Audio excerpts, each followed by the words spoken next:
Bismillahirrahmanirrahim. Assalamualaikum warahmatullahi wabarakatuh. Alhamdulillahirabbil alamin wa bihi nasta'inu ala umuri dunya waddin. Wassalatu wassalamu ala asyrafil anbiya'i wal mursalin wa ala alihi wa sahbihi ajmain. Qala Allah ta'ala fil Qur'anil Karim, a'udzu billahi minasyaitonir rajim. Bismillahirrahmanirrahim. Ya ayyuhalladzina amanu kutiba alaikumusyamu kama kutiba alal ladzina min qablikum la'allakum tattaqun. Amma ba'du. Pertama-tama dan yang paling utama, mari kita panjatkan puji beserta syukur kehadirat Allah Subhanahu wa taala yang telah memberikan kita nikmat Islam, yang telah memberikan kita nikmat iman, Islam dan ihsan, sehingga kita dapat bertemu kembali di bulan suci Ramadan kali ini.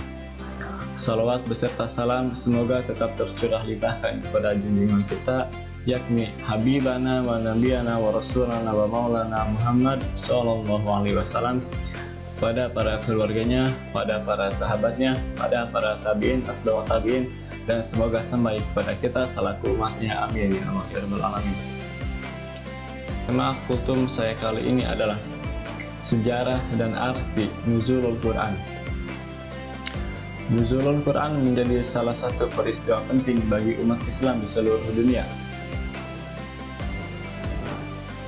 Nuzulul Quran selalu diperingati pada 17 Ramadan.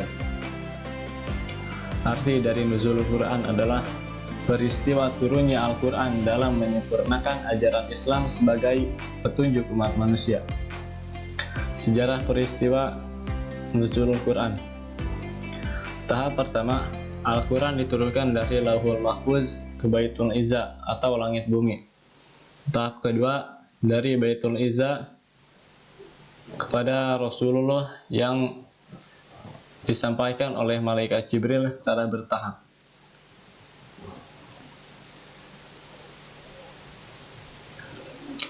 Al-Quran pertama kali turun saat Rasulullah Shallallahu Alaihi Wasallam berada di Gua Hiro. Pada saat itu Rasulullah Shallallahu Alaihi Wasallam sedang menyepi dan menyenangkan hati. Pada saat yang bersamaan, Allah Subhanahu Wa Taala memerintahkan malaikat Jibril untuk menyampaikan wahyu pada Nabi Muhammad Shallallahu Alaihi Wasallam, yaitu Quran surat Al-Alaq ayat 1 sampai 5 yang berbunyi: A'udzu billahi minasyaitonir rajim. Bismillahirrahmanirrahim.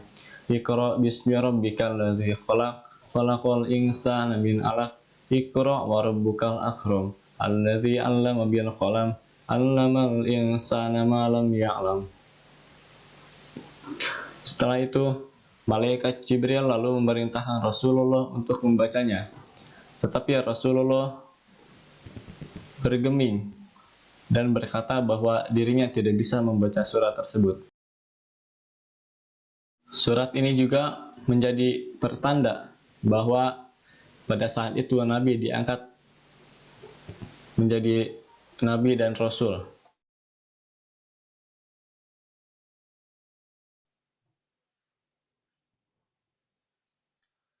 Setelah tahap pertama ini, Al-Quran turun secara bertahap selama kurang lebih 23 tahun. Setiap ayat yang diturunkan oleh Allah Subhanahu wa taala menyesuaikan dengan keadaan sosial, keagamaan, kisah-kisah para nabi terdahulu sehingga hikmah di masa nabi. Ayat terakhir yang diturunkan pada nabi adalah Quran surat Al-Maidah ayat 3, yaitu turun sesudah waktu asar pada hari Jumat di Padang Arafah pada musim haji terakhir. Setelah itu, Nabi Muhammad pergi dari Mekah ke Madinah untuk mengumpulkan para sahabat dan menyampaikan kabar gembira bahwa agama Islam telah sempurna dengan turunnya Al-Quran. Para sahabat yang mendengar kabar bahagia tersebut seraya berkata, agama kita telah sempurna. Arti dari Nuzulul Quran. Nuzulul Quran adalah peristiwa turunnya Al-Quran dari Allah kepada Nabi Muhammad melalui perantara malaikat Jibril. Kata Nuzulul berasal Kata nuzulul Quran berasal dari dua kata, yaitu nuzulul dan Al-Quran. Nuzul yang berarti turun dari tempat yang tinggi ke tempat yang rendah. Sedangkan Al-Quran yang berarti kitab suci umat Islam. Apabila digabungkan menjadi arti nuzulul Quran adalah proses turunnya Al-Quran dari tempat yang tinggi ke tempat yang rendah atau bumi. Arti lebih lengkapnya adalah peristiwa turunnya Al-Quran dari Allah Subhanahu wa Ta'ala kepada Nabi Muhammad SAW melalui perantara malaikat Jibril. Peristiwa nuzulul Quran dapat diartikan sebagai penyampaian informasi atau wahyu dari Allah kepada Rasul sebagai petunjuk bagi umat manusia untuk mencapai kebenaran. Pada malam turunnya Al-Quran, dipercaya bahwa malaikat diutus oleh Allah untuk turun ke bumi. Mereka diperintahkan untuk memberikan doa kepada setiap orang yang beribadah. Umat Islam dapat memperbanyak ibadah dengan beriktikaf di masjid, bertadarus Al-Quran, berzikir, memperbanyak sedekah, salat tarawih, dan salat witir, memperbaiki diri. Dengan demikian, kita sebagai umat muslim bisa mendapatkan berkah di malam nuzulul Quran. Mungkin itu saja yang dapat saya sampaikan. Kurang lebihnya mohon maaf. Wabillahi taufiq wal hidayah. Wassalamualaikum warahmatullahi wabarakatuh.